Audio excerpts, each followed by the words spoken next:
crucificação de Jesus Cristo.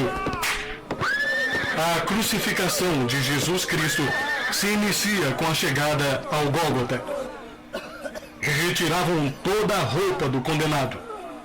Entretanto, de acordo com o costume judeu, era permitido que o vestissem com uma espécie de tanga. Os membros do Sinédrio realizavam certa inspeção, não permitindo que infringissem a decência dos judeus. As cruzes não eram muito altas. Geralmente, não passavam do dobro da estatura humana. Jesus ficou suspenso a mais ou menos 1 metro do chão. No meio da haste vertical, havia uma clavilha de madeira que parecia uma arte. Nessa espécie de cavalete, o condenado era erguido por meio de cordas ou correias.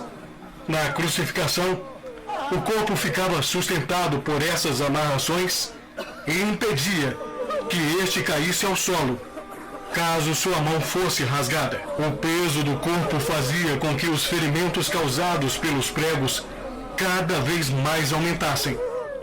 Muitos desenvolviam febre, convulsões e espasmos musculares que traziam ainda mais tormento em ondas de dor insuportáveis. A crucificação trazia um suplício infame, a forma mais desonrosa de morte, degradante e extremamente dolorosa. Jesus passou as suas últimas horas de vida suportando dores atrozes. Os pregos entravam rasgando os tecidos mais inervados dos pés, fazendo com que o crucificado se contorcesse de dor. No que estes respondiam aos seus algozes com enxurradas de insultos e maldições. Mas a resposta de Jesus mostrava muito do seu sublime caráter. O mestre rogava por seus executores, pedia que o Pai os perdoasse. É em momentos de crise como esta que se manifesta o verdadeiro conteúdo da alma. E dizia Jesus: Pai, perdoa-lhes, porque não sabem o que fazem. E repartindo as suas vestes, lançaram sortes. Lucas 23:34. Palavras que demonstram a sua superioridade moral, sua força, ternura e doçuras infinitas. Ele era realmente um rei de uma grandeza que não era deste mundo, o mestre do amor. Cegos pelo ódio, os que o entregaram para ser crucificado eram indesculpáveis. Mas Jesus, mesmo em sofrendo dores terríveis, deixa de pensar em si mesmo para pensar nos pecadores e os perdoar. O sofrimento moral da crucificação de Jesus. Na crucificação de Jesus, era ainda mais doloroso ter diante de si, logo abaixo, sua mãe e seus amigos. Ver a expressão de amargura nos seus olhos, seus lábios balbuciando, se misturando com lágrimas, profunda tristeza e pranto, por aquele que estava morrendo lentamente, por ter feito apenas o bem. Jesus era um rei que sofria crucificação, por ter falado somente verdade e amor. Os soldados repartem as vestes de Jesus. Os soldados tinham por lei direito de ficar com a roupa dos crucificados. Como eram 4 soldados, dividiram o manto, o turbante, o cinturão e as sandálias. A túnica, porém, a parte principal das vestes, era feita de um tecido sem costura alguma. E, havendo-o crucificado, repartiram suas vestes, lançando sortes, para que se cumprisse o que foi dito pelo profeta. Repartiram entre si as minhas vestes, e sobre a minha túnica lançaram sortes. Mateus 27:35. Após a crucificação de Jesus, os soldados chegam a um acordo e lançam sortes sobre ela, cumprindo assim a profecia do Salmo 22:18. Repartiram entre si as minhas vestes e lançaram sortes sobre a minha roupa. Salmos 22:18. A inscrição de Pilatos na crucificação.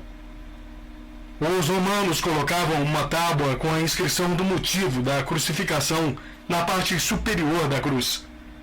E foi escrita em 3 línguas: o latim, idioma oficial do governo romano, grego e hebraico, em sua derivação aramaica. E a acusação sobre a sua cabeça dizia: Jesus Nazareno, Rei dos Judeus. Os membros do Sinédrio tentaram dissuadir Pilatos de mudar a inscrição para... Ele disse: sou o Rei dos Judeus. Mas Pilatos não aceitou. Era uma forma de humilhar os membros do Sinédrio e se vingar deles. Os 2 ladrões na cruz.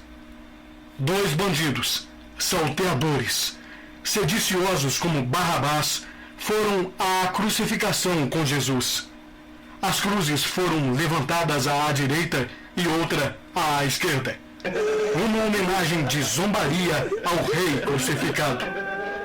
Mas Deus permitiu que isso acontecesse para se cumprir a profecia. Ele foi contado com os transgressores, mas ele levou sobre si o pecado de muitos e intercedeu pelos transgressores. Isaías 53, 12. Em meio à crucificação, um dos ladrões se junta ao jogo cruel de insultos e injúrias. E um dos malfeitores que estavam pendurados blasfemava dele, dizendo: se tu és o Cristo, salva-te a ti mesmo e a nós. Lucas 23, 39. Mas logo Jesus percebe um defensor inesperado. Respondendo, porém, o outro repreendiu, dizendo: Tu nem ainda temes a Deus, e estando na mesma condenação. E nós, na verdade, com justiça, porque recebemos o que os nossos feitos mereciam. Mas este nenhum mal fez. Lucas 23, 40 a 41. Este ladrão, ainda que tardiamente, estava a refletir sobre todo o percurso da sua vida, como fora seduzido por uma nobre luta de liberdade. O espírito de aventura, a vontade de se libertar da dominação, exploração, do jugo e dos impostos romanos, o compeliram a praticar diversos crimes em nome da causa. Roubo, sangue e sedição sujavam suas mãos. Ele viu o quanto fora enganado, como nada daquilo valeu a pena, e acabou tudo na crucificação. E passava a admirar a verdadeira coragem que estava no Salvador ao seu lado. De repente, ele percebeu que crer em Jesus é que era a verdadeira luta por liberdade, justiça, paz e amor. Arrependido, vira-se para o mestre e lhe faz uma súplica com uma viva expressão de fé. E disse a Jesus: Senhor, lembra-te de mim quando entrares no teu reino. Lucas 23, 42. Um ato de fé admirável, visto as circunstâncias em que se encontravam. Jesus, que não havia respondido a nenhum insulto ou blasfêmia que lhe eram dirigidas, porém com muito amor responde à súplica sincera do ladrão na cruz. E disse-lhe Jesus: em verdade te digo que hoje estarás comigo no paraíso. Lucas 23, 43. As trevas sobre toda a terra na crucificação. Por volta da hora sexta, ou seja, do meio-dia, ocorre um fenômeno extraordinário. Se da parte dos homens não havia nenhuma manifestação de compaixão pela crucificação, a natureza, ao contrário, se vestia de luto e protestava contra o maior crime já cometido na história da humanidade. O sol se escureceu até a hora nona, em homenagem ao seu Criador, que estava agonizando na cruz, próximo da morte. Eli, Eli, lama sabachthani! E alguns dos que ali estavam, ouvindo isso, diziam: ele chama por Elias. E logo um deles, correndo, tomou uma esponja e embebeu-a em vinagre, e pondo-a numa cana, dava-lhe de beber. Os outros, porém, diziam: deixa, vejamos se Elias vem livrá-lo. Olhem aquele homem na cruz. Ele está morrendo. Salva-te a ti mesmo, se és filho de Deus. Desça da cruz. Que curou os paralíticos. É ele. É o Jesus. Ele está naquela cruz, olhem. Do lado dos ladrões. Ele só praticou bondade, mas agora está na cruz. Ele está morrendo. Destróis o templo. Ele está morrendo. O rei de Ele mesmo. Esse salva-te a ti mesmo. Se és o amigo de Deus, desce da cruz. merece trechos do vilão. Ele só praticou bondade. Silêncio! Vamos assistir à morte de Jesus. Ele está morrendo. Se dizia ser filho de Deus. Salva-te a ti mesmo. Se és filho de Deus. Agora está cruz. Soldados, assistam à morte de Jesus.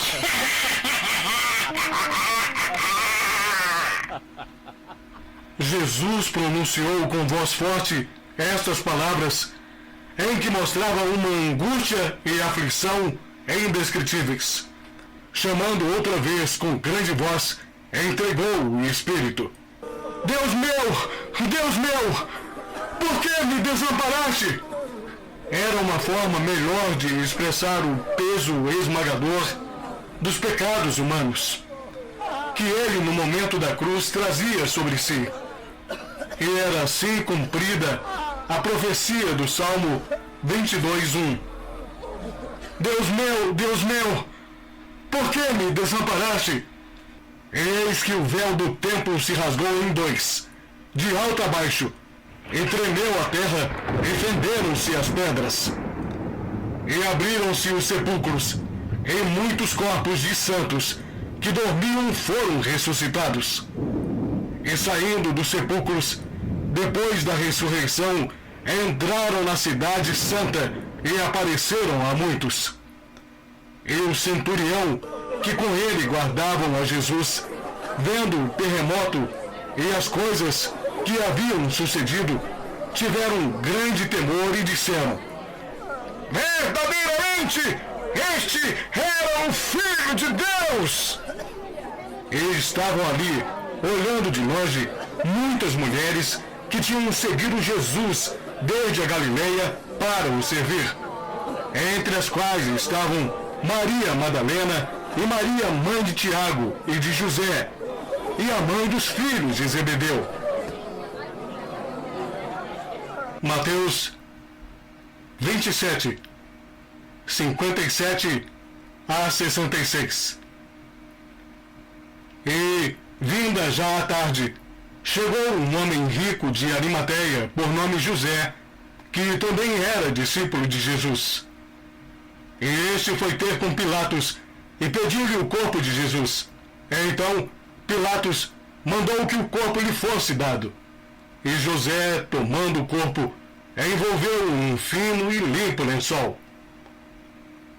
E o pôs no seu sepulcro novo, que havia aberto em rocha, e rolando uma grande pedra para a porta do sepulcro, foi-se. E estavam ali Maria Madalena e a outra Maria, assentadas defronte do sepulcro. E no dia seguinte, que é o dia depois da preparação, reuniram-se os príncipes dos sacerdotes e os fariseus em casa de Pilatos, dizendo: Senhor, lembra-nos de que aquele enganador, vivendo ainda, disse: depois de 3 dias ressuscitarei. Manda, pois, que o sepulcro seja guardado com segurança até o 3º dia. Não se dê o caso que os seus discípulos vão de noite e o furtem, e digam ao povo: ressuscitou dos mortos. E assim o último erro será pior do que o primeiro. E disse-lhe Pilatos: tendes a guarda, ide, guardai-o como entenderdes. E indo eles, seguraram o sepulcro com a guarda, selando a pedra. A ressurreição. Lucas 28, 1-10. E no fim do sábado, quando já despontava o 1º dia da semana, Maria Madalena e a outra Maria foram ver o sepulcro. E eis que houvera um grande terremoto, porque um anjo do Senhor, descendo do céu, chegou, removendo a pedra, e sentou-se sobre ela. E o seu aspecto era como um relâmpago, e a sua veste branca como a neve. E os guardas, com medo dele, ficaram muito assombrados e como mortos. Mas o anjo, respondendo, disse às mulheres: não tenhais medo, pois eu sei que buscai a Jesus, que foi crucificado. Ele não está aqui, porque já ressuscitou. Como tinha dito, vinde e veja o lugar onde o Senhor jazia. E depois, imediatamente, e dizei aos seus discípulos que já ressuscitou dos mortos. E eis que ele vai adiante de vós para a Galileia. Ali o vereis. E saindo elas pressurosamente do sepulcro, com temor e grande alegria, correram a anunciá-lo aos seus discípulos. E indo elas, eis que Jesus lhes sai ao encontro, dizendo: eu vos saúdo. E elas, chegando, abraçaram os seus pés e adoraram. Então, Jesus disse-lhes: não temais. Ide dizer aos meus irmãos que vão a Galileia, e lá me verão.